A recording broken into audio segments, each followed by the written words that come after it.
compelling.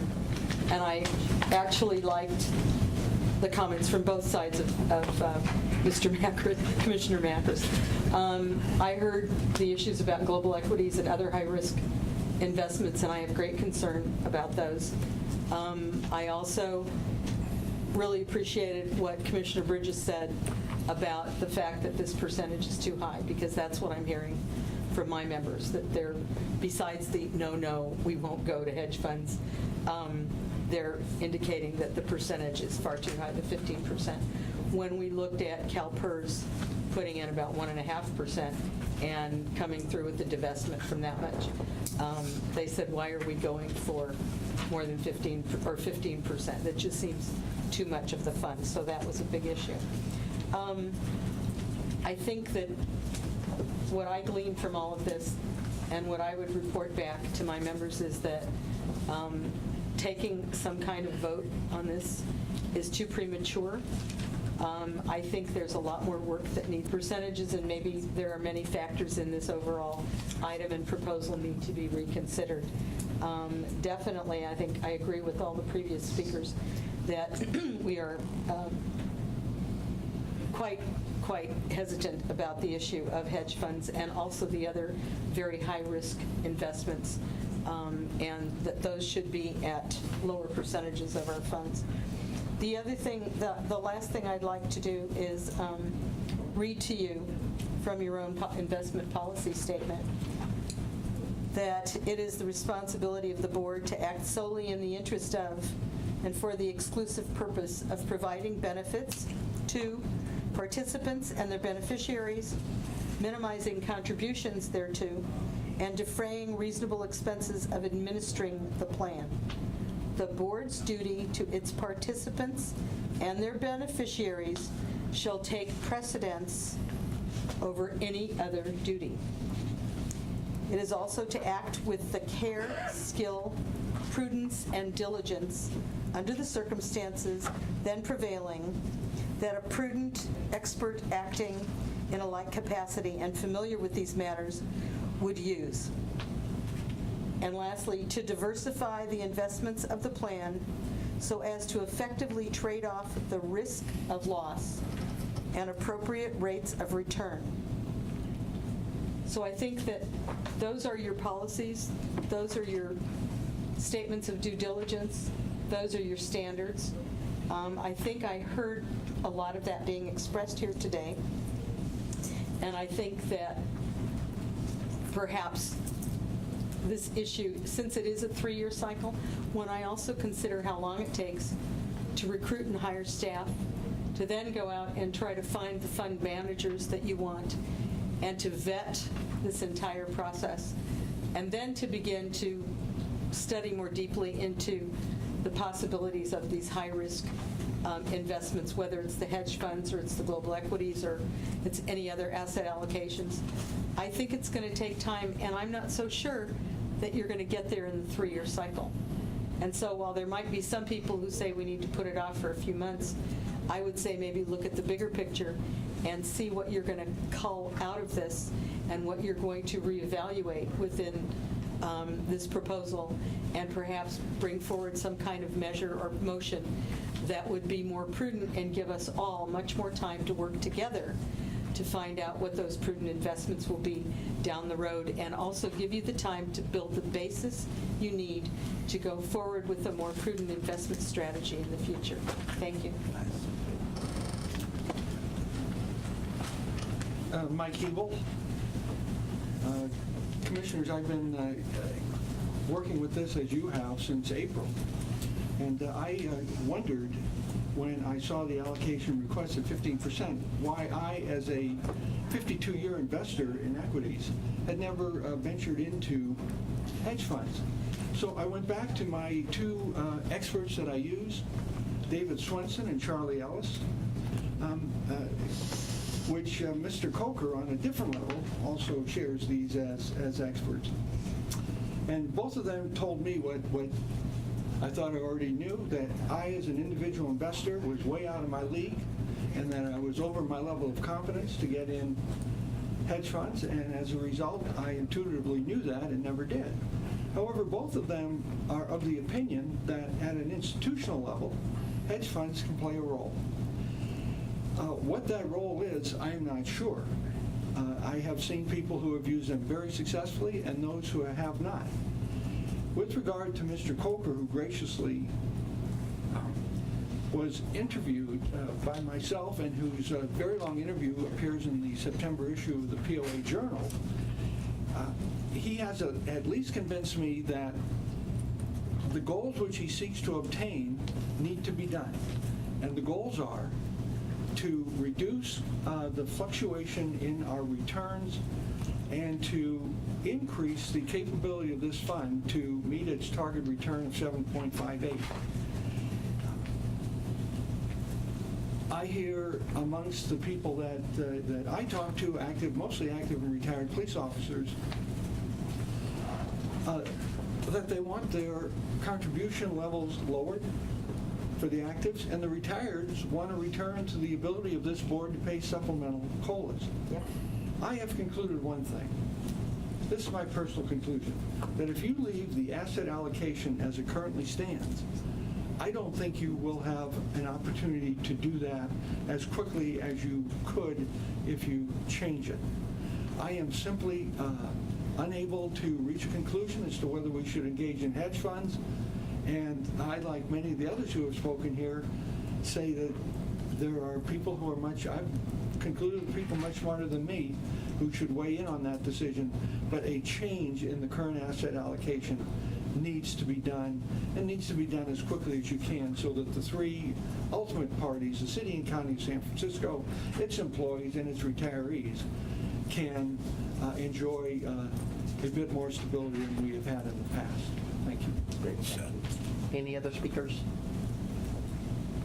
Seeing none, I will close public comment, and the chair will recognize Commissioner Myberger. I'd like to make a motion to exclude hedge funds from the asset liability modeling process and for staff to bring other options to us at their earliest convenience.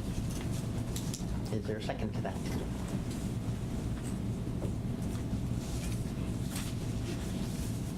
That's it. Is there a second? Yes, there's a second. So the motion on the table is to exclude hedge funds. Who seconded it? Commissioner Bridges. Commissioner Bridges. Who would like to speak to the motion or against the motion? I'd be happy to speak against. I think to vote against hedge funds today or to vote for hedge funds today, a yes or no vote, either way, is not the right thing to do. We've been working on this for 7 months. I think we've made significant progress in terms of communicating with the different interested groups, which include the unions, the beneficiaries. But we know one thing, something has to change. I think excluding hedge funds altogether, just for the sake of excluding hedge funds, I think is the tail wagging the dog.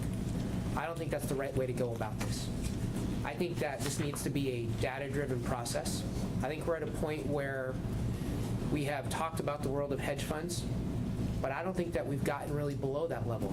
All we've talked about is globally hedge funds. Hedge funds are bad, hedge funds are good. We haven't gotten below that. We haven't talked about specific strategies, the history, the performance of those strategies over time. I'm hearing people talk about long-term capital management. That was in 1998. The landscape is fundamentally different. Anybody who talks about long-term capital management should tell you that they made concentrated bets with extraordinary leverage. I believe it, I'm gonna just shoot from the hip here, but I believe it was like 30 times or 100 times. It was extraordinary. And they were betting on Europe going one direction, right? They were trying to get that 40% return year after year after year. That's not what we're talking about. We're not talking about concentrated bets with a lot of leverage, exotic strategies, all kinds of derivatives that we don't understand, with no transparency. That's not what we're talking about. We're talking about something fundamentally different. But we haven't even really talked about it that much because we just keep talking about the entire world of hedge funds. Quite frankly, I don't really like talking about the entire world of private equity or of stocks. I think it's an irrelevant discussion. We need to talk about specifics. what are the strategies that we would consider? How do they work? What do those fees look like? Not every hedge fund is created the same. Same thing goes for city workers, right? Not all pension funds are the same. We're a top performing pension system, but compared to endowments, we're average. We're average. So my point is that we could throw a lot of things against the wall and see what sticks in order to scuttle this because we notionally just don't like the idea of hedge funds. But I don't think that now is the time to do that. I think we need more information. And I tell you, if we get to a point where we can't justify this and it's a bad idea, I'll be the first person to tell you I'm against it. Conversely, if it proves itself and it's absolutely the right thing to do, and I will stand up and I will tell you I'm for it. And I will do it ahead of time. But in the meantime, I think we need to go out to all the different employee groups. We need to talk to them. We need to make sure questions are answered. We need to look at our asset allocation process. But I don't think today is the day to vote yes or no. So after the vote is taken on this motion, my motion will be that we table this for another 90 days so we continue with the process that we've already been exploring for the last 7 months.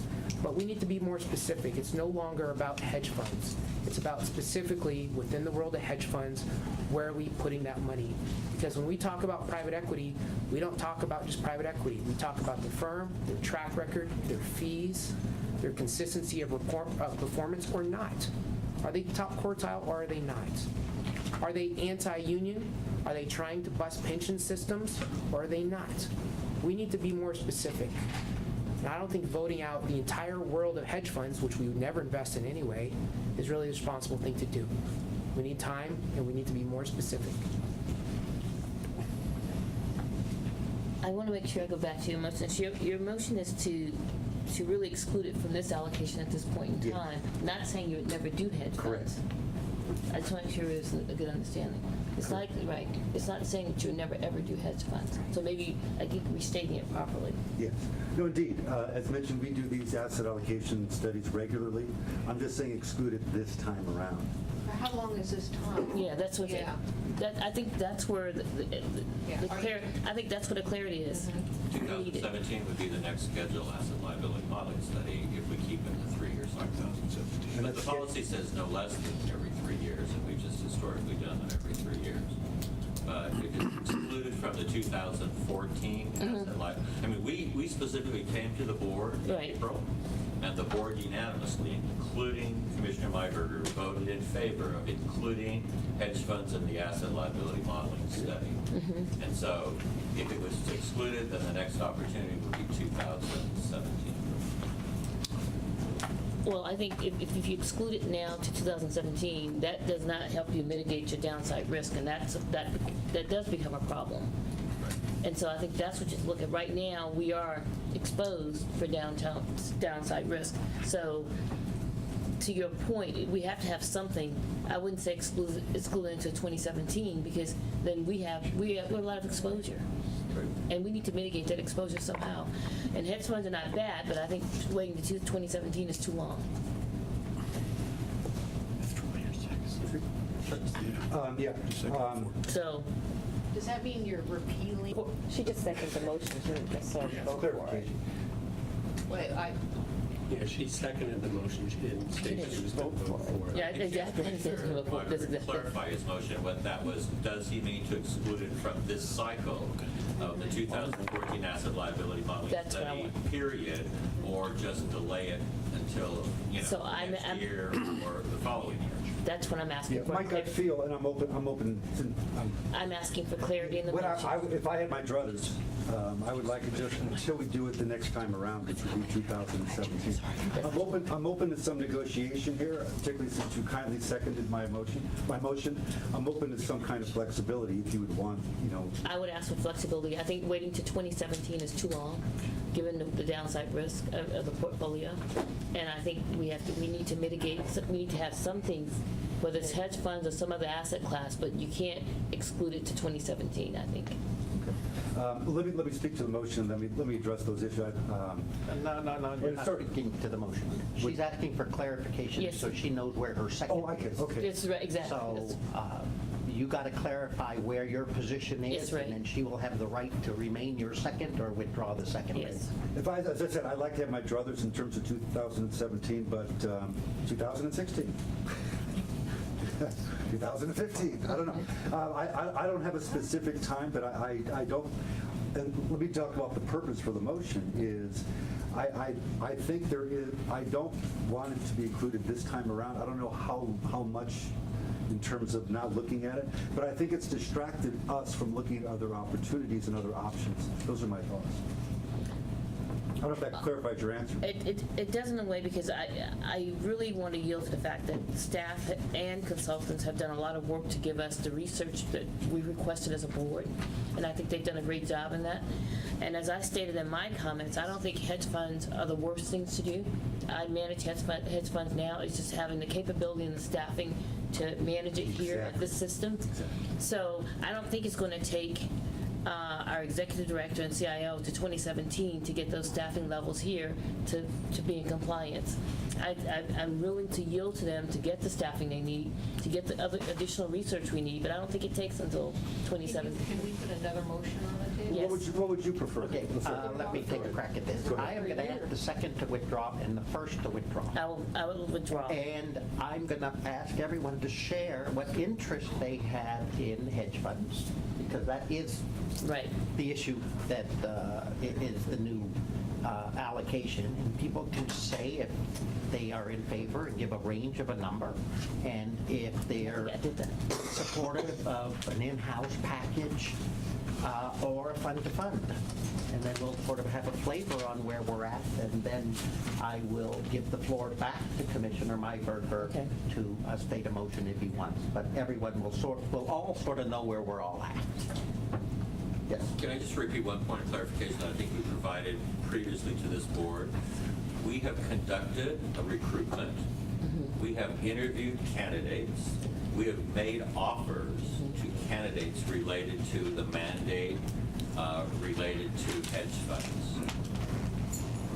We cannot successfully proceed with hiring someone until we know that there is actually going to be a mandate that they would be managing. Right, that's right. So the resources, I agree, our highest priority are to fill the 3 vacancies. But as we told you, we wanted to show you that we were able to, and we have completed the interview process. We have made a job offer. We've had a job offer refusal, basically because there is not a commitment from the board. I'm not saying that's the reason you should make a commitment, but we are prepared to have the resources, and we have money in the budget to hire the necessary research and a consultant if that's the way to go. So again, in deciding timing, again, we can't successfully offer a position at this point, but we are far along in that process, and so I want to give you the idea that this will not be a typical 6-month period where we're able to hire the resource that we believe at the senior portfolio manager level. That being said, we can't proceed to hire or make another offer until we know there's actually going to be a mandate to manage here. So I just wanted to clarify that. I think I'd said that before, but there's a lot of discussion on how quickly can staff be up and running. That doesn't mean it's going to be less than 6 months or 7 months or 8 months or 9 months down, but it won't take us that long to hire. Okay. I am going to start with Commissioner Bridges, because I have a sense that you sort of shared where you're at on hedge funds. So if you can share where you're at, and then go down. I did, and I'm happy to restate it. As I said, I am not against hedge funds. I think it's a good tool, and I think it's a good hedging tool, given that you have the right tools, staff, and infrastructure in place to manage it. And I just feel at this point in time we don't. And I yield to the executive director and CIO, and I believe that they are on the right track and recruiting for this process. And even given that, I feel that the allocation, once they have staff, the allocation of 15% I wouldn't start with. I would start lower and move based on performance, move higher based on a progression. So I'm not against it. I'm for it. But in managing risks and mitigating risks, I think there's a different approach in terms of once staffing's on board and managing the increase in the allocation based on the performance. and looking at managers and evaluating which tranche, whether it's going to be a tranche directed in-house, funds of funds, or is it going to be consultant-driven? That will make the difference in how we do the process and how we manage it. Commissioner Stansberry. I see that we've made progress over the last 90 days. I see us being more specific in terms of our request for information. Before it was, again, very global, hedge fund centric. Now we're asking specific questions about staffing, timing, allocation percentage, strategies.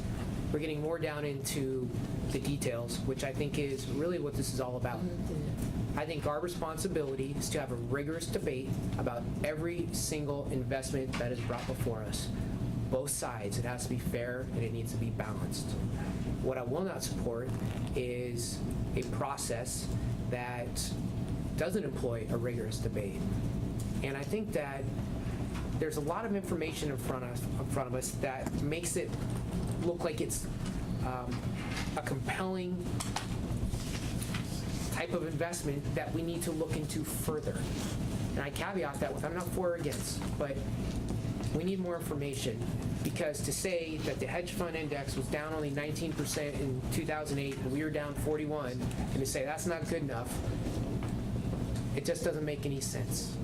And when you look at the standard deviation of returns, it's smaller than what we're currently getting.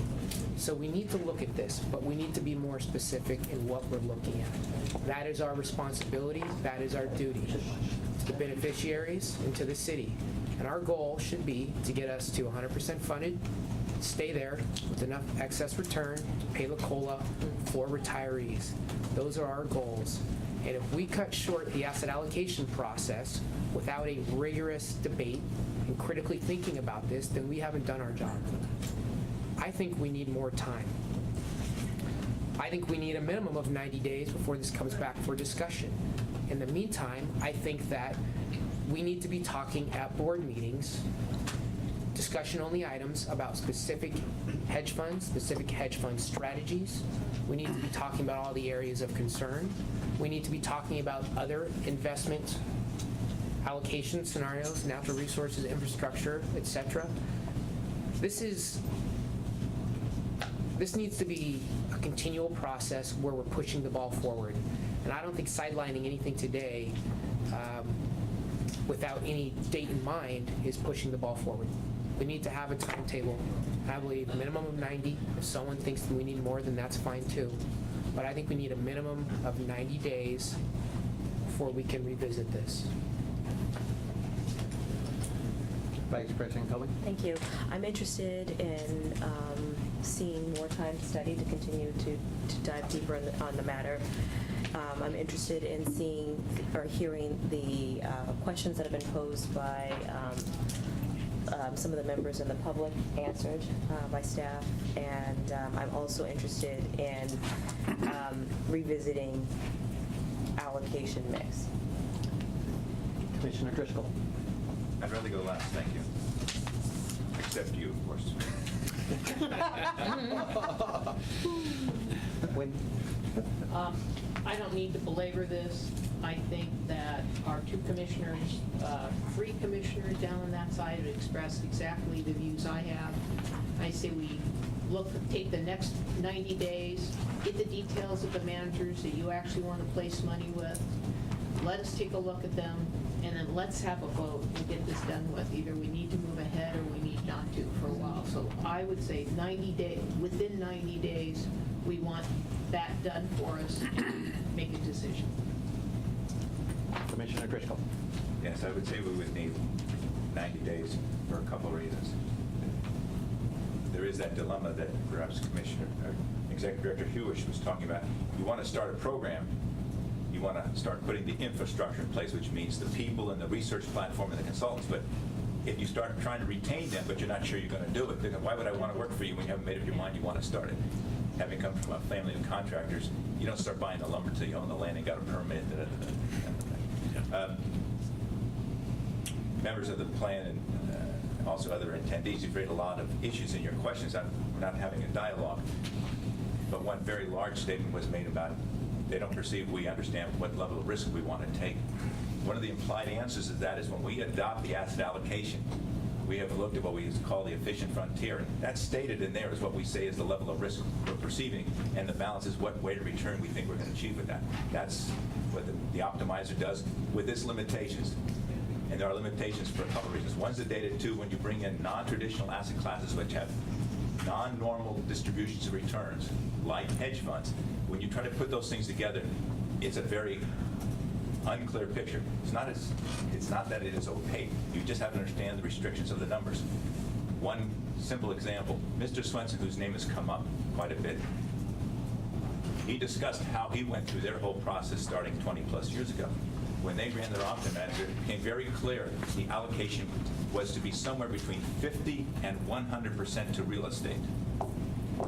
He and his colleague realized that maybe they should do something to the numbers and back off, and they fine-tuned the numbers, not being mathematician magicians, but just being a little more realistic about what's doable and what's reflecting what are the problems with the numbers they get. There have been improvements with the numbers. There have been incredible improvement in transparency. In terms of understanding what any example of an absolute return strategy manager would do, they will tell you so much. They do have intellectual properties, which is their asset. It can be reverse engineered funds, and through a group called the prime brokers, they're able to get a very good picture of where the money is. And you're able then to find out, are your managers staying within the guidelines? Because there are rogue managers, not just criminal types and stupid and the ones who hide their mistakes, but there are good managers who are willing to show you as much as you can. It's more than we really would need to understand. We're obviously very curious, more than curious. But there are many good hedge funds. You can talk, the number of hedge funds is over more than 10,000 now. Of the 500 we even want to take a look at, there's still a smaller group that wouldn't want to look at us. But in this path, to do all that stuff is the question, I think Mr. Barsetti raised the question, you weren't ready to make a recommendation or don't think you should make a recommendation. However, you and I'm sorry I don't call out the names, you should do exactly what you're doing. You're asking us questions to prove why we're doing this. Let me tell you what staff and our consultants do. That's exactly what they do to every single one of our managers. They're always hitting them with questions to prove to us what they're doing. That's part of hiring, it's part of monitoring. Do we really believe they say who they are? That's nonstop. That's nonstop. That's why if the Board of Supervisors want to know it, let alone our members, absolutely. We're just doing, we're saying we're ready to do what you should be doing because that's what we're doing with staff. That's what staff is doing with the managers. And our best private equity managers, I've been able to talk to many of them over different years, that's exactly what they do before they buy a fund. It's a nonstop pursuit of information, and when you get the information, sifting it, trying to find out what's true, what's relevant. Stories like the Bear Stearns story, particularly, long-term capital management, another one, but those are very bad stories, and there's more. The San Diego story, Mr. Deutsch, he brought one of the hedge funds from Kern County down with him. What went on there was zero due diligence. Zero due diligence. What Mr. Coker has proposed, because of one, our experience, plus learning from other people's mistakes, the due diligence process is weeks and months at a crack before we put in $1. That's a requirement. If we weren't doing that, well then, yeah, you should shoot us or fire us, whatever. I don't make analogies, but there are police officers in the room. Do you have a preference?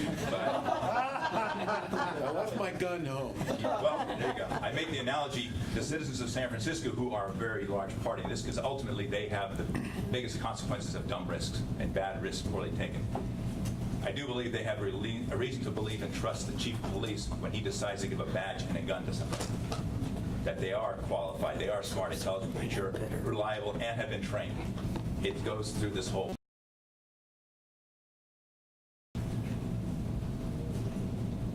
This thing about risk, this year when the risk asset allocation mix was proposed, it was the first time it appeared to us in print this way, though some of us know how to do the math. It was presented to us with a 3 standard deviation spread. A 3 standard deviation spread, not the usual 2 standard deviation spread. I thought that was nice that they went and did that. Even with a 3 standard deviation in a traditional mix of asset classes, we only covered 99% of the possibilities. What happened in 2008 is what's called a 6 sigma event. It was outside the 99% spread.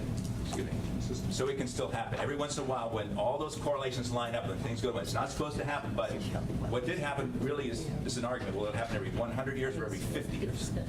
And again, that's what's driving this process. I believe that's why Mr. Coker decided to recommend it to us.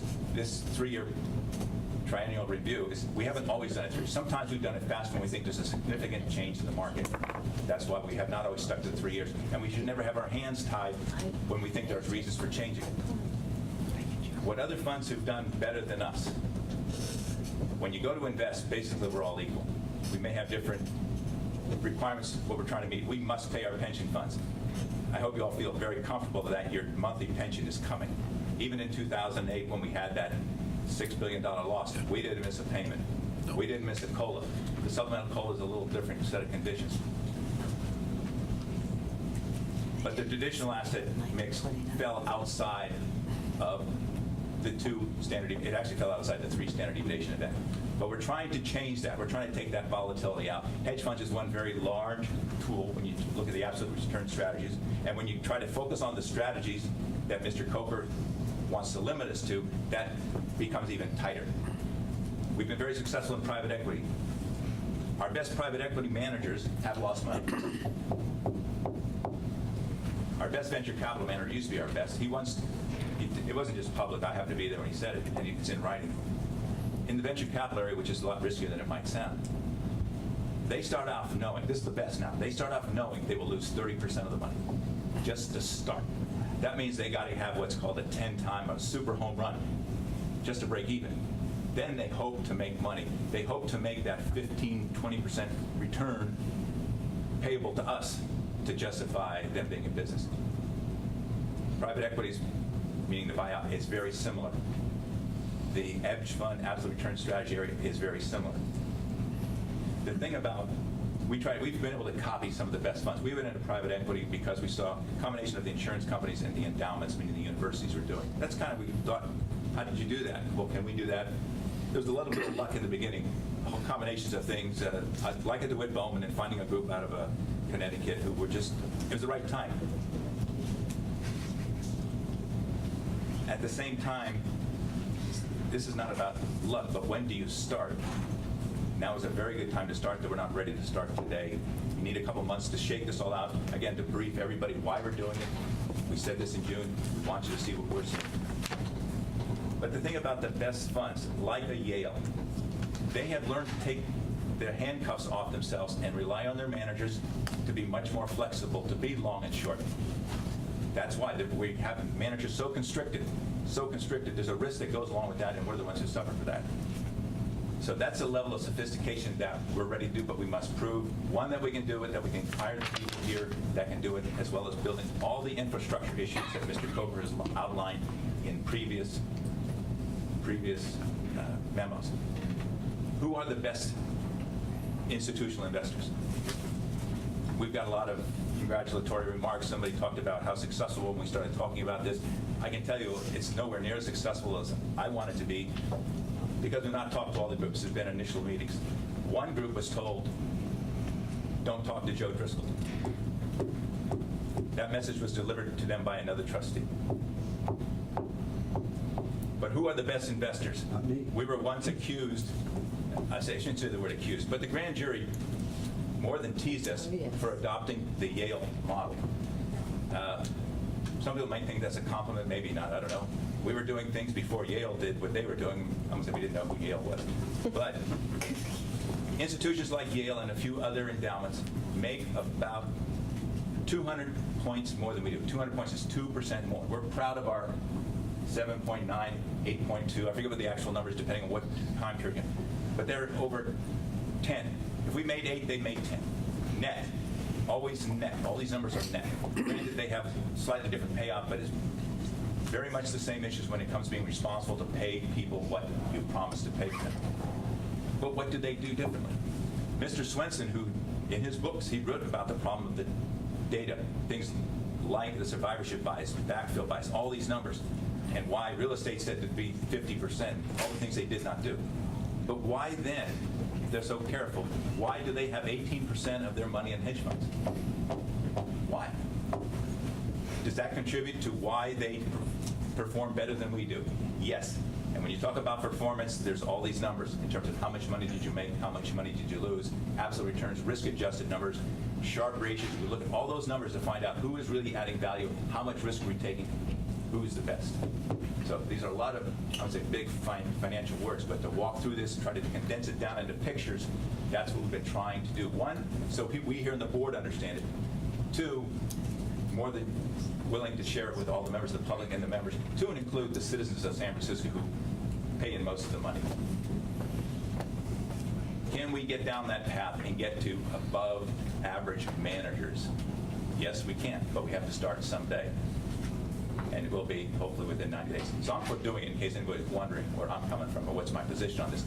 But there's a lot of requirements on Mr. Hewish and Mr. Coker about hiring in-house staff, because eventually I will trust in-house staff more than any consultant for a couple of reasons.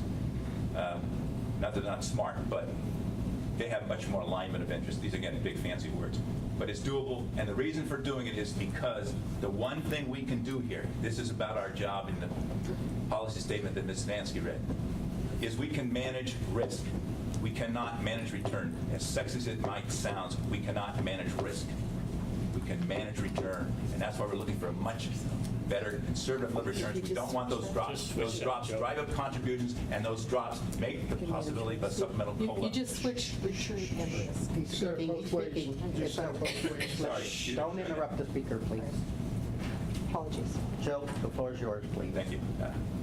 We're managing the risk, and we're trying to therefore come up with a more consistent rate of return, and that's where the contributions rates of the active members depend on, the supplemental COLA depends on.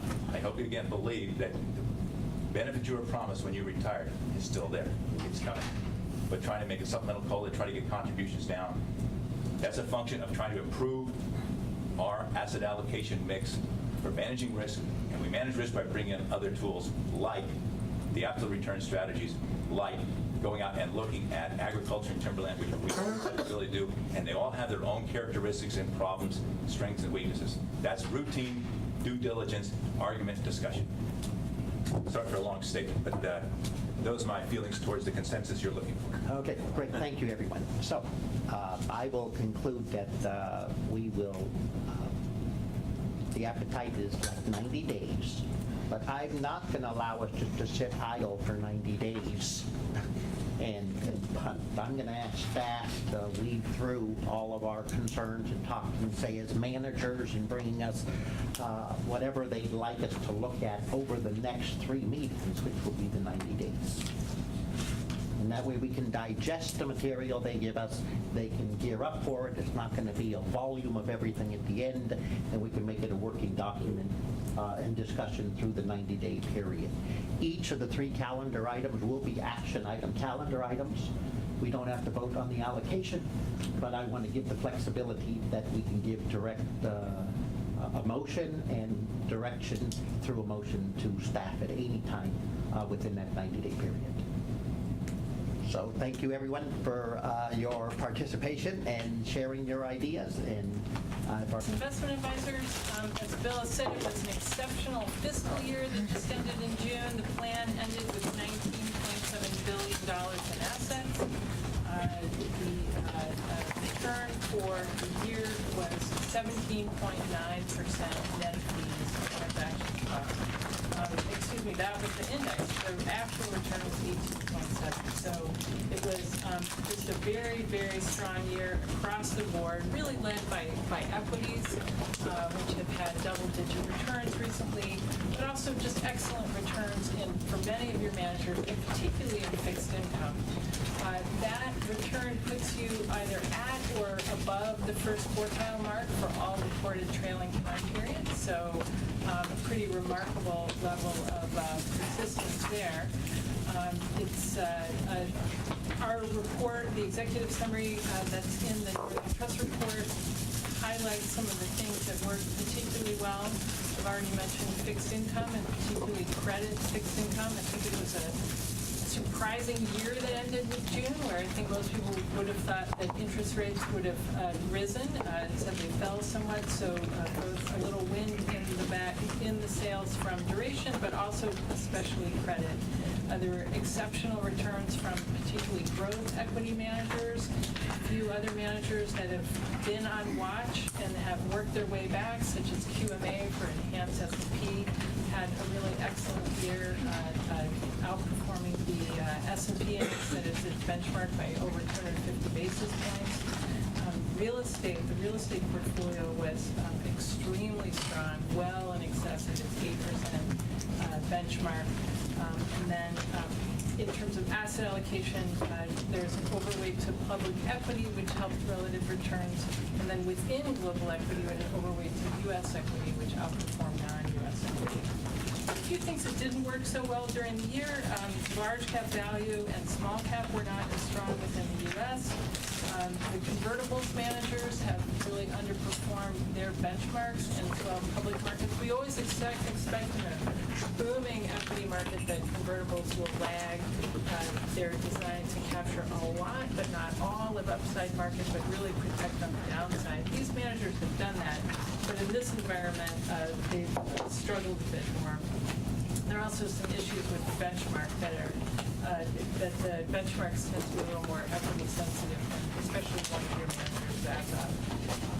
Emerging markets had a very good second quarter, but for the year they underperformed by a lot. There's questions as to whether the good return we saw in the second quarter is going to carry forward, and there have been a lot of headwinds from emerging markets, but for the year, it was a difficult period for them. And also some underperformance by your active international equity manager. There was a negative impact for the fiscal year from the currency program. That currency program was closed out completely in the first quarter of the year. And another, in terms of asset allocation, another impact on total fund returns was cash holdings, which, almost any cash, which returns virtually zero, will be a drag on performance, and so that did detract 19 basis points on a planned basis. So I'll stop there and see if there are any questions. Okay. Questions by the commission? Comment? Seeing none, I will open up for public comment on item number 5. Seeing none, I will close public comment. How close are we away, based on this report, from getting the cost of living increase to supplemental form? Okay, I will ask our executive director to chat with you tomorrow to get you that answer. Okay, thank you. Any other speakers? Seeing none, I will close public comment. Thank you for the report. Call item number 6, please. Item 6, discussion item, refer manager review. Very good, thank you, Norm. And I'll ask Leslie and Bob to review the manager under review list.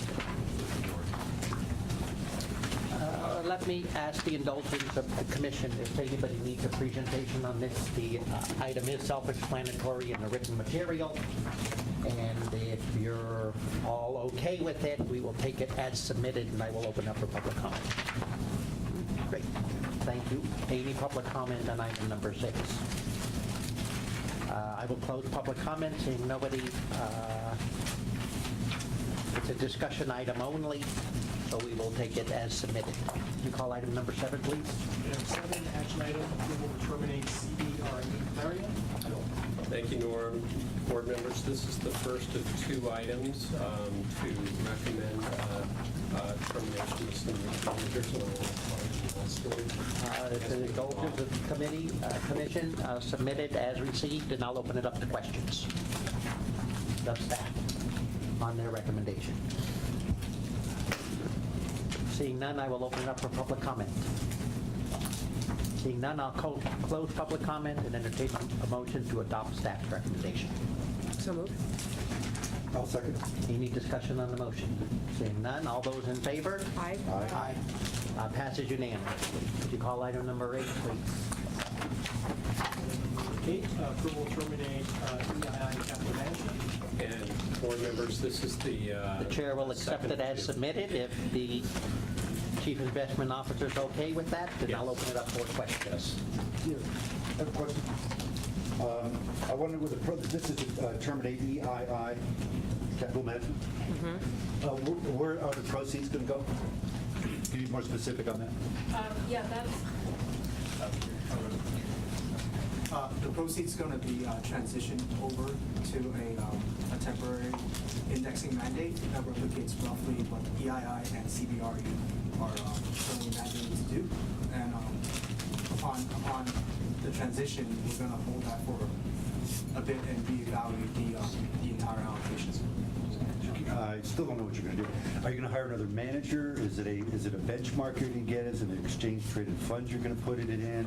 Are you going to hire another manager? Specifically, where are the assets going to go? That's where the asset's going to go. It's going to go into two BlackRock indexing funds that replicates the beta exposure to CBRE and EII. And in terms of hiring another manager, that's part of the evaluation, ongoing evaluation. Robert Shaw, Manager of Public Markets. Commissioner, you might remember that we deferred a strategic plan for real assets, and as a result, we are waiting to implement a new strategic plan, and that will then have a determination of exactly how the assets that are currently in the global equities portfolio are going to be invested long-term. This is an interim solution. The assets will be passively managed as Mr. Lynn noted. But there will be eventual. Point of order, the board has not been presented a plan for real assets. It had been postponed, and it will be coming forward later. But there hasn't been one. Okay, so one more time, the question is, where are the assets going? And the answer is to BlackRock and Northern Trust, or just BlackRock? just BlackRock. Just BlackRock. Okay, I wasn't sure. Any other questions? Seeing none, I will open up for public comment on item number 8. Seeing none, I will close public comment, and I'm open for the motion of staff's recommendation. I'll move we adopt staff's recommendation. Second? Second. Discussion to the motion? Seeing none, all those in favor? Aye. Passes unanimously. Item number 9. And 9, review approval, staff recommendation to conduct China-based management research and determine whether the application for a QP license is appropriate. Thank you, Norm. Commissioners, the QP process takes, nowadays it used to take 9 to 18 months. It now takes about 2 to 3 months, whereas the manager research process to actually go to China, hopefully multiple times, can take a year or so. So what our recommendation is rather than to complete the QFE application now, because once you complete the application and submit it, you have 6 months to utilize it, and if you don't utilize it, it's forfeited.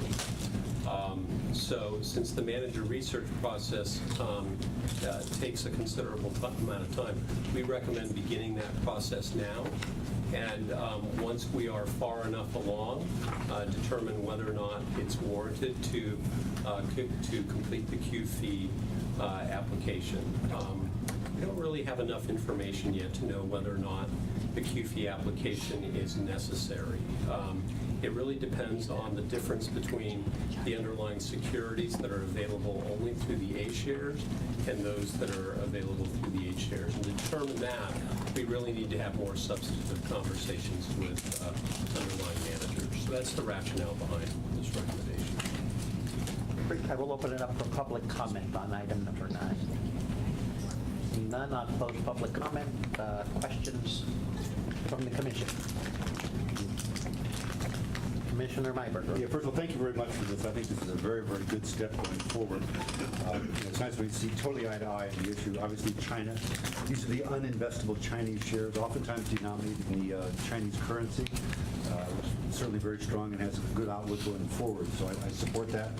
Very large market, $1 trillion market, very inefficient. The other side of this are big families and other kinds of entities. So it makes a lot of sense, both because of the size, the investability, and the fact that, to get in there early, no public funds have that. So very much thank you for going forward with this. I think it makes a lot of sense. So just to summarize, your strategy is to go forward on the manager's side, and then from that, do that because of the necessity to invest quite quickly. So if you do that, that's not going to slow the process down. It's longer to find the manager than it is to go through the QFIE application. That is correct. Just so you know, I see there's a big advantage for us to have that directly, rather than finding a manager who has the ability and the license from the Chinese government directly to invest in the unlisted shares. So my gut feel is, at some point, it just makes sense to go forward with that. Let me ask you this question. If we go forward, let's say we don't get the QP license, we go the other approach, are there disadvantages in terms of being locked into that manager, or any other disadvantages that you might think of in advance? No, there's no difference between, say, liquidity or things like that. It's really what are the underlying securities available only through the QFIE license versus the H shares in London and New York Stock Exchange, et cetera. And Commissioner, I do concur with you about the inefficiency of the market. In my prior tenure, we hired 2 China managers, and both of those managers have outperformed the MSCI China Index by well north of 10%. Here is the advantage. Yeah, no, I absolutely agree. Here is the advantage where active management can pay off. Is there a motion in there, Commissioner Myberger? Yeah, of course. I move we adopt staff's recommendation and go forward with QFIE. Is there a second? Discussion on the item? Seeing none. All those in favor? Yes. Oh, sorry. I think you're asking the audience. Commissioner Driscoll. This is more of a statement. For this, it has to do with China in general. It doesn't qualify yet as a bar of factor, but please note, as our exposure to China, since it is a controlled economy, grows because of our real estate commitments there, our private equity, and our global equity, I think we're close to zero on the debt side. Please just see how much of our total portfolio is exposed. Maybe it's still de minimis, but I would like to know that. Very good. Great question. Anything else? Okay, all those in favor? Aye. Passes unanimously. Thank you. Item number 10. Item number 10 is an action item report on U.S. tobacco domestic. The chair will accept that as accepted and open it up to questions. I will open up for public comment on item number 10. Thank you. Claire Zvonsky from RECCSF. My question is, if you're divesting from tobacco, is it possible that you would then consider investing in some of the other investments, that's forestry and a number of other kinds of investments that Commissioner Myberger had suggested, and that actually Commissioner Driscoll commented on, that there are alternate, more socially acceptable, shall we say, investment options? Maybe you can rephrase it. I won't allow question and answer period. It just won't take us anywhere. So where would you like us to go with it? I think what I would like to recommend is that you consider investing whatever investments that are being taken away from U.S. tobacco, that you consider investing in natural resources. Thank you. We would love to see that. Any other member of the public?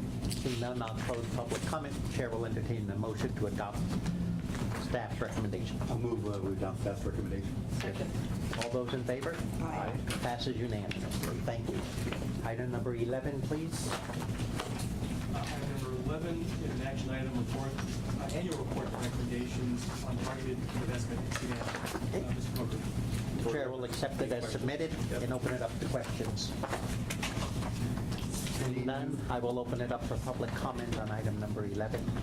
Seeing none, I will close public comment, and the chair will entertain a motion to support staff's recommendation. I'll make the motion. Is there a second? Second. Any discussion? Can I just ask a question? Only 2 new companies? Is that what staff memo is? 2 new companies or 2 new changes in companies? That is correct. Seeing no other questions, all those in favor of adoption? Sure. Aye. Let me try again. All those in favor of adoption? Aye. Passes unanimously. Thank you. Item number 12. Item number 12, action item approval of revised investment guidelines for county bank funds. Mr. Coker. Board President? I will take it as submitted. The changes are very, very minor. Matter of fact, surprising it's in front of us? Maybe that's the real question. Why would something like this come with just such minor issues? Board President, it's our understanding that it is the will of the board to approve changes in manager governance. Is that correct, Leslie? That has been the case historically. Now, it is not something we would recommend that staff do this. That would be our view. But that has been the practice of the board. I appreciate that, won't extend that latitude.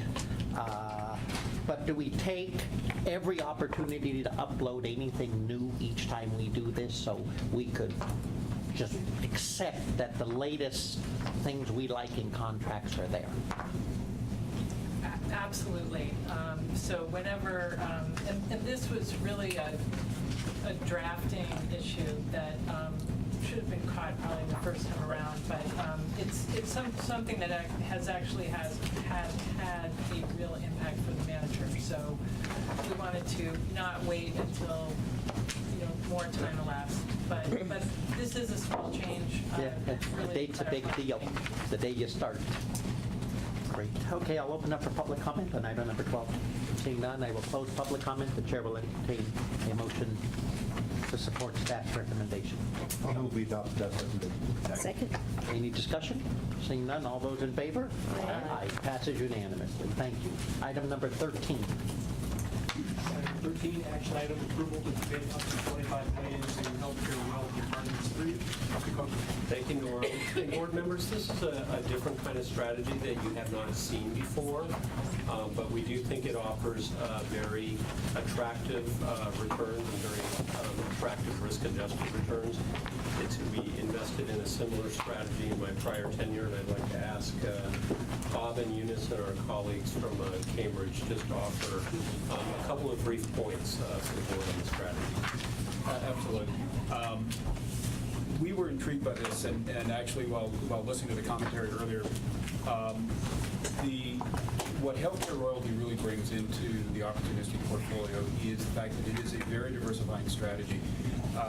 I looked at the quarterly returns in Fund 1, which dates back for 5.5 years, and very few of the returns, actually none of the down quarters for this fund, there have only been 5 over the last 5.5 years, were in line with down quarters in fixed income. So it's highly uncorrelated not only with our fixed income portfolio, but also with our total fund, which in reality, that's what we're looking for when we're looking for a diversified series of cash flows. So we're looking for opportunities to invest funds with high-quality managers where their activities and their return streams look very different from the existing streams.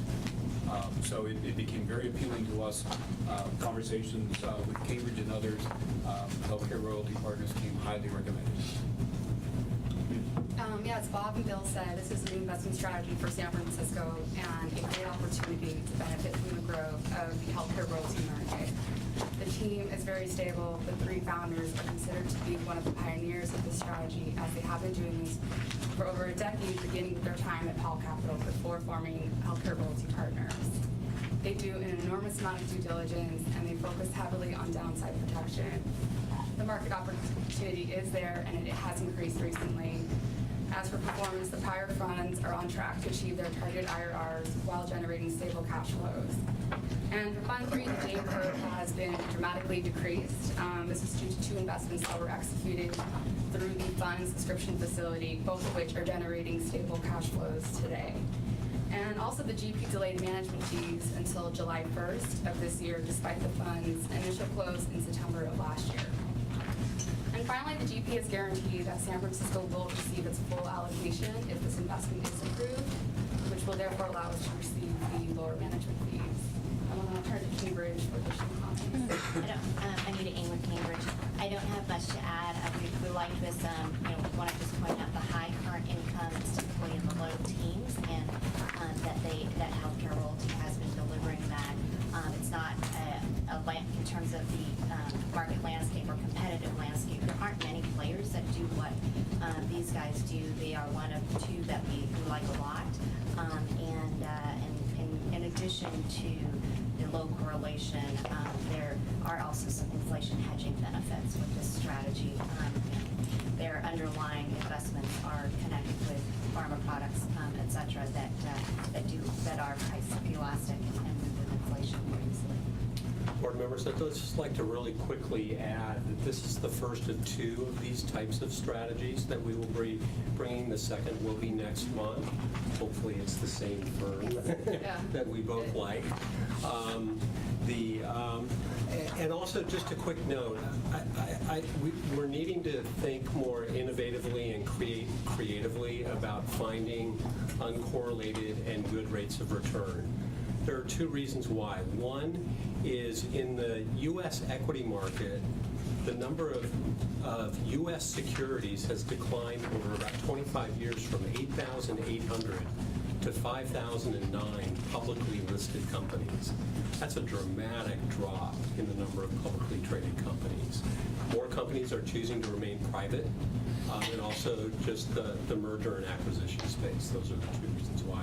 And then with regard also to fixed income, there are also some good creative strategies that we haven't previously pursued, this being one of them. Another along the lines of why this is happening is that European and U.S. banks have had to significantly rein in their credit exposure and their type of credit, and that has created opportunities for those who are providers of capital. So we may be bringing you different types of fixed income and equity strategies that we haven't seen before. Great, thank you. I will open it up for public comment on item number 13. Seeing none, I will close public comment. Questions? Commissioner Myberger. Yeah, I have a question. This isn't a private equity arena, but we have the managing director for private securities. Can you just tell us why it's the cost of the bond side of it? Why is it? If you look at the objectives, policies, and procedures for alternatives, it is a 15% net IRR. This will not achieve that objective. It also, when you look at the securities, are more, we do have some fixed income securities and alternatives historically, but in terms of best fit, it was going to be within the opportunistic segment of fixed income. So this is going in the public securities side, even though it's a limited partnership. That is correct. It's in fixed income. Commissioner,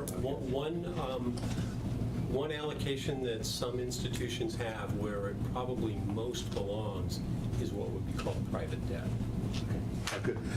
One of the, David Williams, who left, wanted me to ask a question about Blackstone regarding Peter Peterson. No, that's limited to oral questions. We don't want to. Okay, that's it. Great. Any other questions or comments? I have a couple questions from the Cambridge write-up on page 7. It talks about the different funds, the number of investments, commitments paid in capital. Page 7. So the most recent fund from 2010, it shows the number of investments, 16. So this is, and I don't know a whole lot about healthcare royalties, but so this is very similar to private equity in terms of the size of the deals. This is different from venture capital, where they're throwing a lot of little dollars at maybe a lot of different companies, whereas we're talking bigger transactions, smaller number of commitments, right? Actually, I'll throw it to both Eunice and Anita to give you details on that. The transactions that I've seen have been as small as 20 to 30 and upwards of 100. Yeah, okay. Average of 50. Okay. So, Go ahead, I'm sorry. typically within the opportunistic portfolio, for example, the direct lending managers that we have in our portfolio, they typically have about 20 to 30 investments. So yes, it is a smaller concentration in this, and they are targeting about 15 to 20 investments, and the range will range from 25 million to upwards of 150 million. Do we know what their success rate is on those? Yeah, so out of the 2 funds that they've had, there have been 27 investments, and 4 have led to control. And of those 4, only 1 is projected to earn a negative gross IRR. So out of 27, only 1 is really losing money. Okay. The partnership life, 10 years? Right. So money will be locked up for 10 years? Right. Okay, so highly illiquid. But you are getting current income, regularly on a quarterly basis from the fund. So actually, right now, when you're entering into Fund 3, it's already past its out of its J curve, and the fund is receiving current income. That's the beauty of the strategy, is that from day one of these investments, you will be receiving cash flows from the royalties. Okay, thank you very much. One question on my side. You said in your presentation that it protects us from the downside. What downside? So they focus on downside protection, especially with respect to the synthetic royalties. And synthetic royalties are loans that they issue to companies where the collateral is the patents that they own as well as the future expected cash flows. So they include various provisions within those loan contracts, and those include control provisions where if for some reason there is a financial restructuring within the company can then take over the company and own the assets and replace members of the management team, oversee the relaunching of the product, and then decide whether to hold it or to sell it to another company. Because the counterparties are key acquisition targets for large pharmaceutical companies. And that's what they're usually looking for when they're issuing loans out. Great. Chair will be open to a motion to adopt staff's recommendation. So moved. Second. Any discussion? Seeing none, all those in favor? Aye. Passes unanimously. Thank you. Item number 14, please. 14, action item, approval to commit $50 million to Blackstone Energy Partners. Thank you, Norm. And I'll ask Art and our colleagues from Cambridge and Cynthia to provide the board with information on this recommendation, which we are. Thanks, Bill. Ask and you shall receive. This is a investment opportunity that will be going in the natural resources bucket of our real assets program. It is sponsored by the Blackstone Group, obviously a preeminent global private equity investment manager that invests all over the world, not only private equity, but in real estate as well, across all industry verticals, and they've done so quite successfully since their founding. One of the sectors that they've been most successful in investing in is the energy sector. In their last global private equity fund, energy investments comprised easily over 1/3 of their total investments. And Cynthia will walk you through the track record that has been incredibly successful. Off the strength of that track record, they raised Blackstone Energy Partners 1 just a few years ago. I got to know the team quite well when I was in New York. They are one of the most well-respected Wall Street-based energy teams, and are really seen as industry insiders, given their experience with portfolio companies as opposed to just merely bankers. That fund has performed quite well despite its young age, with some strong distributions, and they're now back in the market with their second energy fund. We like the team, we like the sector. This opportunity really deserves a much higher commitment amount than we've proposed, but the allocation has been very tight, and earlier this year we actually had no allocation. We had to fight very hard, expend quite a bit of political capital amongst our team, amongst our consultants as well, and even got Bill involved to secure the $50 million allocation that you see in front of us. But again, these types of investments will really provide a powerful diversifier to our portfolio, given the low correlation of these types of assets to the other asset classes. And for that reason, we wholeheartedly recommend this investment opportunity. Yes, Cynthia Wong, security analyst. Blackstone has demonstrated outstanding performance since it started investing in energy sector in 1997.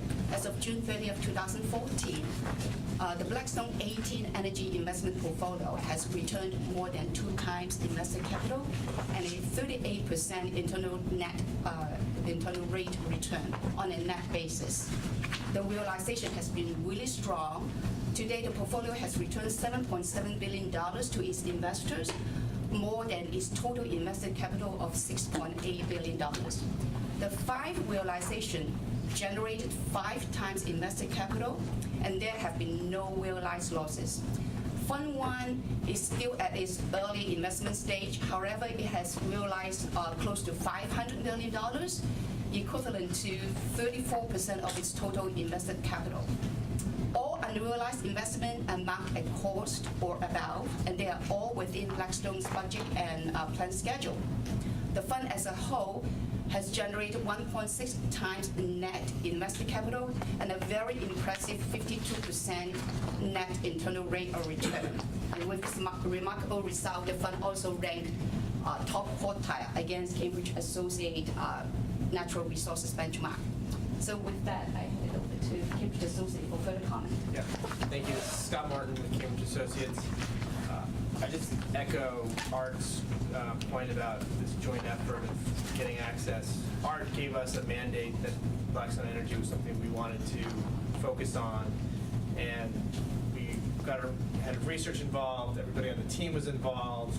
This fund is incredibly oversubscribed, and San Francisco ERS is the only new LP of Cambridge Associates client that's getting access. So I think it was a testament to how we could work together. We expect to do this much more often, but I think that was important. All I'd say is we obviously know Blackstone as a platform. We were very surprised by the success of Blackstone Energy. We didn't necessarily think it was going to be as successful as it was. It was a mistake on our part. And so why we think this is attractive, they have proven that the global platform is beneficial to getting deals done. They have incredibly strong relationships, not just with companies, but with political people, and just it's so broad that in natural resources you can see real value, and it gets them access to deals, and it helps clear the red tape. And the team is developing. Now that there are 19 people, it was much smaller before. They're going in the right direction, and it has legs there. And I think that the other piece that we really like about this is the non-OECD component of it. There's not a lot of firms that focus on the emerging markets, and the component of the natural resources side that is actually beneficial to building out these economies is slightly underrated. They have a hydro plant in Uganda. There's an infrastructure play associated with South Africa. These have real long-term benefits, and so this isn't exactly as explorative as others, and so we look at this as something beneficial. Great. I will open up for public comment on item number 14. Claire Zvonsky, RECCSF, but actually I'm going to be representing a CIU for a minute. And my concern is that I see upstream oil and gas and oil field services and upstream natural resources. And my concerns are petroleum investments and also fracking. And has any research been done with regard to any investments within this proposal that those kinds of items are not included, because I think that there are members who have concerns about those types of investments within our system. Great, thank you. Any other speakers? Seeing none, I will close public comment and open it up for questions by the commission. Seeing none. Seeing one. Seeing one. If you could just get us a flavor in terms of what kind of markets they're involved in, what kind of oil and gas or this or that. Can you just give us a little flavor for what they're doing? This is a global energy fund, so they invest all over the world across the entire energy value chain. So yes, there are some upstream investments which could potentially include hydraulic fracturing, but it is not the focus of what they do. They also invest in midstream, some infrastructure, downstream services, and other ancillary energy and natural resource investments and assets. Chair will entertain a motion to support staff's recommendation. Make that motion. Is there a second? Second. I'd just like to congratulate everyone for getting us into the fund. All those in favor? Aye. Passes unanimously. Item number 16, please. 16 or 15? 15. Item number 15 is the Chief Investment Officer report. Thank you, Norm. Board members, a couple of items to notify the board from matters that we held in closed session. First, last month, at last month's board meeting, the board approved staff's recommendation to invest in Energy Spectrum Partners number 7. That indeed closed in late August, so we're here to inform you of that. And also, the July board meeting, the board approved again in closed session a recommendation to invest in Real Estate Capital Asia Partners number 4, and that closed also at the very end of August, so we're here to inform you of that. Other items to notify the board of is item number 3 on this on my memo is where we stand in terms of building our team. Is we have applications on several positions that are open. We're beginning recruitment now. We hope to have that completed in the next 2 to 4 months. Item number 4, valuations. Just to take note is that the current bull market is now the 4th longest in history. If it lasts another 4 months, it will be the tied for the 3rd longest in history. And in terms of the magnitude of the advances, it's now the 5th longest in history. So not a prediction about the direction of the market, but the strength and the age of the bull market are getting pretty advanced. And we do have concerns about valuations over the intermediate to long term. Valuations have been a very good predictor of long-term returns, meaning when valuations are low, future returns are good. But valuations have been less predictable about short-term returns. So, meaning that sometimes valuations can continue to march higher. And that's it with regard to the CIO report. Great, thank you. I will open up for public comment on item number 15. Seeing none, I will close public comment and open it up to the commission for questions or comments. Commissioner Driscoll. Yes, items 1 and 2, Energy Spectrum and Real Estate Capital Asia. These are examples of what the board discussed in closed session to authorize staff to make commitments. Is that correct? That is correct. The name of the group, the dollar amount, and a sort of a very simple description of what type of investment it is. That is correct. And any members who would like to know more, go online and Google research, find out anything more about these 2 groups as opposed to our normal packet. Not sure where that would stand with regard to that question. I might ask Hart and Cambridge if they have any information on that. This is what we are required to disclose, and that's why we've done this. I don't know what else is public. Well, people are more than curious about what we do in closed session. Here's one. We told them we would start. Once there's a time we could show them exactly what we did, there's other information normally we would see. Because that day, I know we made other investments that were not in closed session, the full packet. Correct. And the reason why we haven't done that is because the items haven't closed. Oh, we haven't closed yet. As soon as they close, at the very next board meeting is we disclose that. Okay, so then these are examples of what we did in closed session that people are nervous about why we're doing it. We are trying to release information as soon as we can. There's a reason why we did this part of it in closed session. And what was that? I have to go back and look at no, there's a general classification, whether or not it has to do with fees. I would caution us for saying why we took it into closed session when it comes to our negotiations. The whole purpose of putting them in closed session is to keep it confidential and to protect the company from certain discussions that we have. Any other comment from commissioners? I would just add on to the whole concept of the closed session. I think, and I could be wrong, maybe someone else on the commission could correct me, I think the spirit of the closed session is not to prevent our members from knowing what we're doing with their money, but to ensure that funds don't have information disclosed publicly that they guard very carefully. I think that's the spirit of the closed session. It's not to deny our members what we're doing. So to the extent that we as a system can find a way to share maybe more information while still being careful about what we share, I think is really in the interest of the system. But I understand it's a fine line.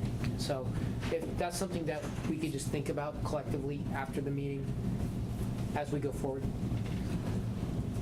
And I would just add that I do believe when we do go in closed session, we have a better ability to bargain a better deal with who we're investing with. And with the short experience of doing it this way, I believe we're making money. We are cutting better deals. And I do not believe we would be able to have that opportunity if we did it tabletop in public. Any other comments? Seeing none, thank you very much for your report. We will move on to item number 16. 16, discussion item, deferred compensation committee report by Commissioner Bridges. This is for, okay,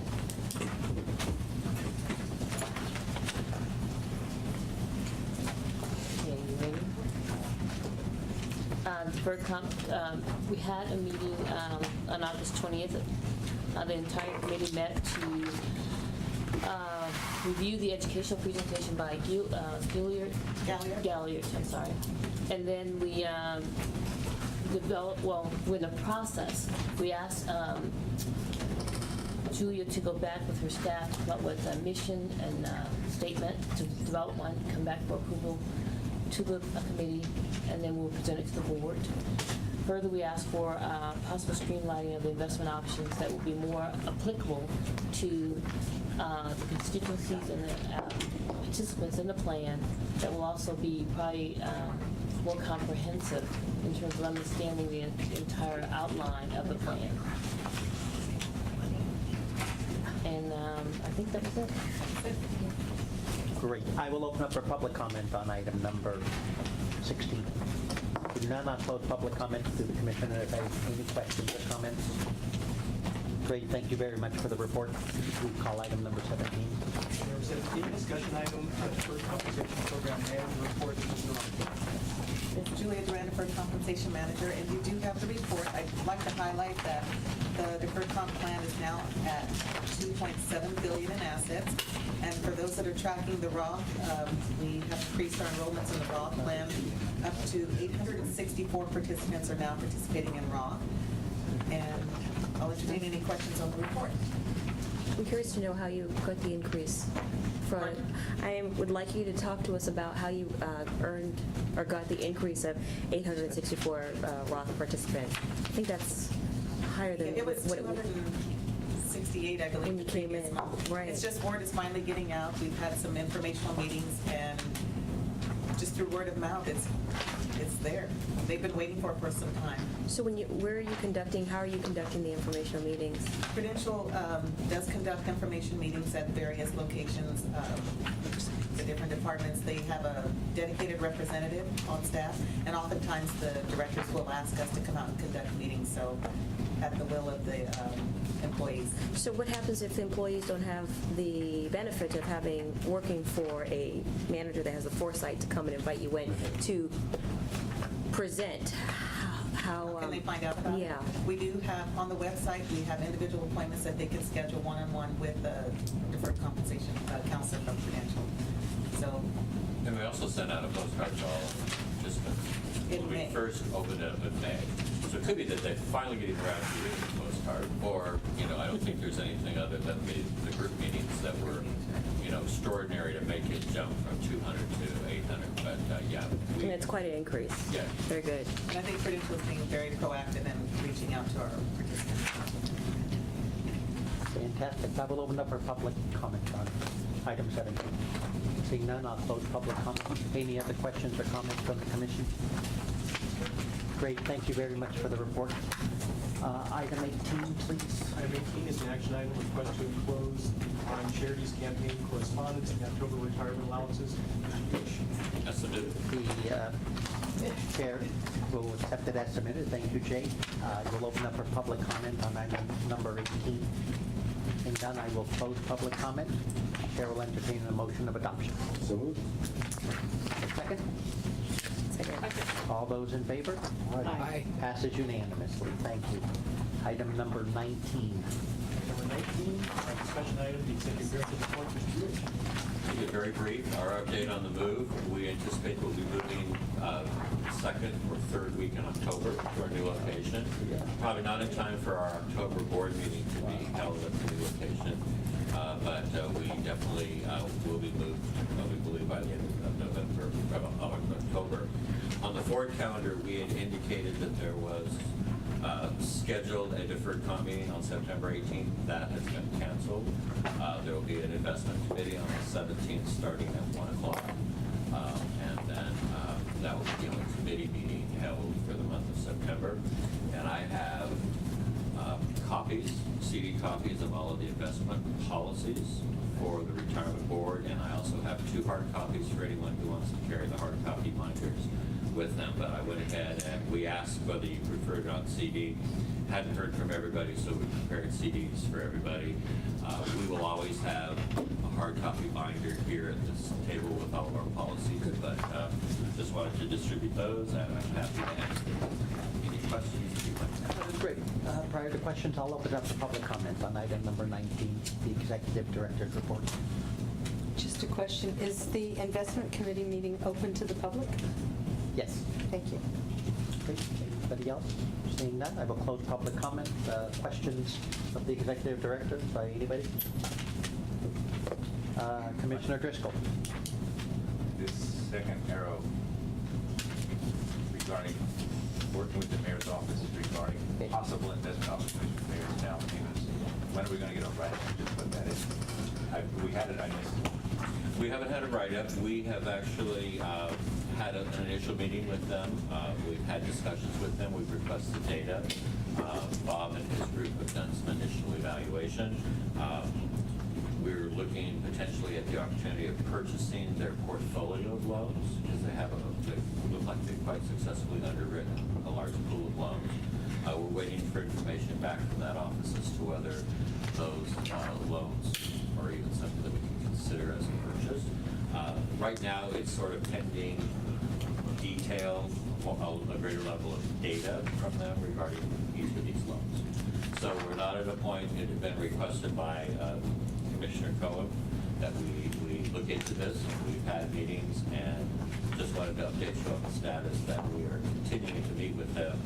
However, we aren't ready to bring forward a report or analysis as to whether there be a recommended investment opportunity. Okay, but you said I can't tell if that's a security that falls within our investment policy or not. I just can't tell from what you just said. Well, the structure of what we intended to look at as a potential investment opportunity is quite different from, I think, what they're viewing as what they would like the retirement board to do. And so there is a wide range of discussions regarding it.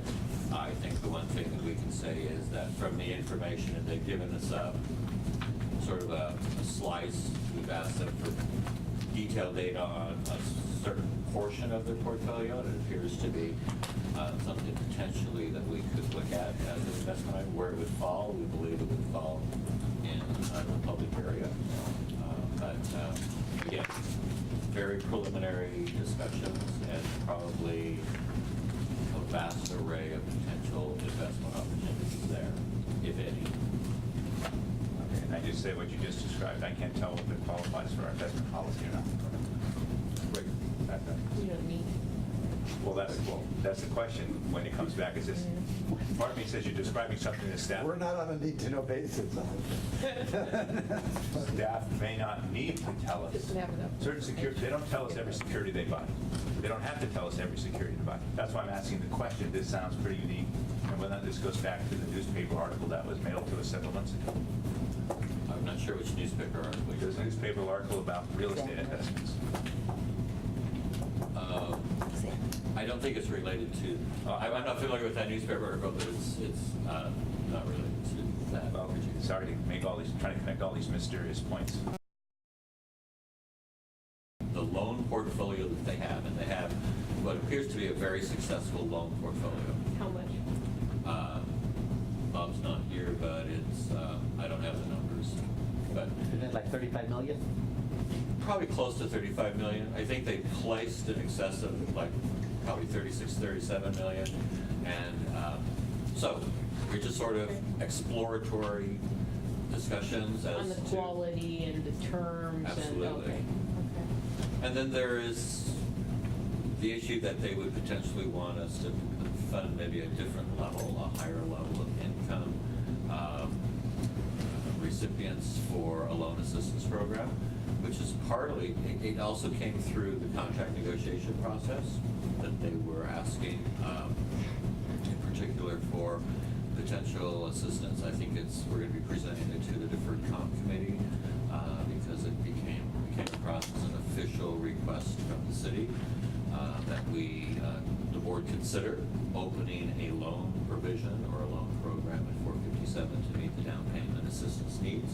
So it's sort of I don't mean to be obscure, but we're not very specific as to what we're looking at this point, but we're definitely open and having discussions on different aspects of it.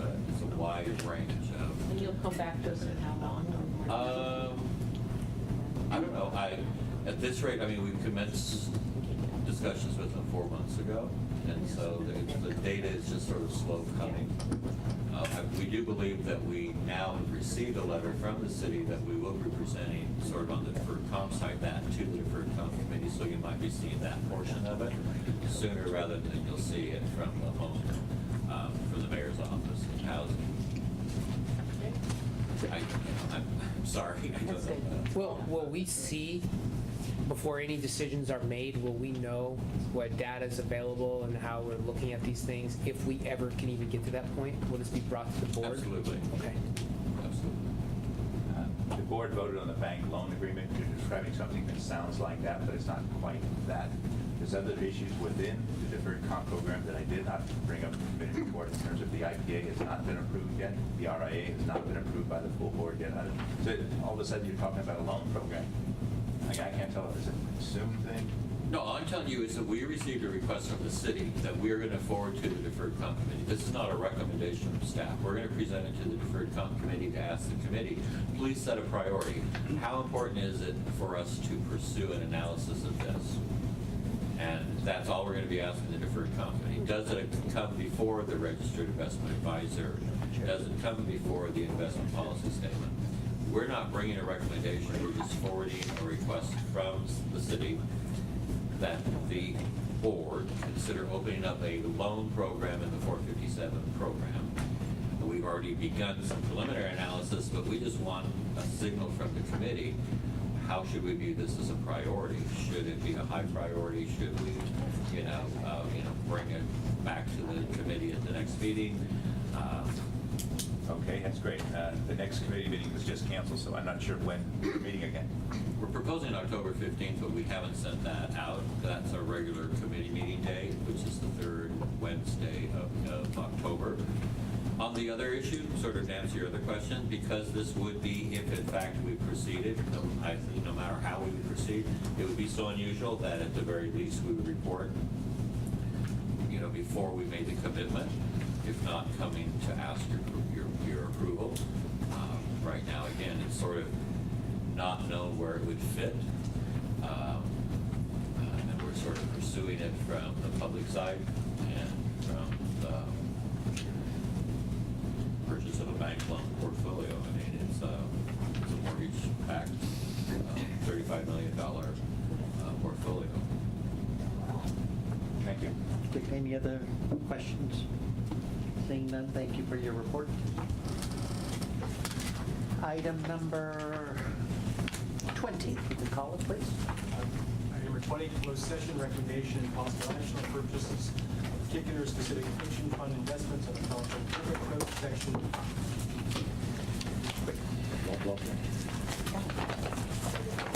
I will open it up for public comment on item number 20 going in closed. Seeing none, I will close public comment. Thank you, everybody. Mr. Drummond.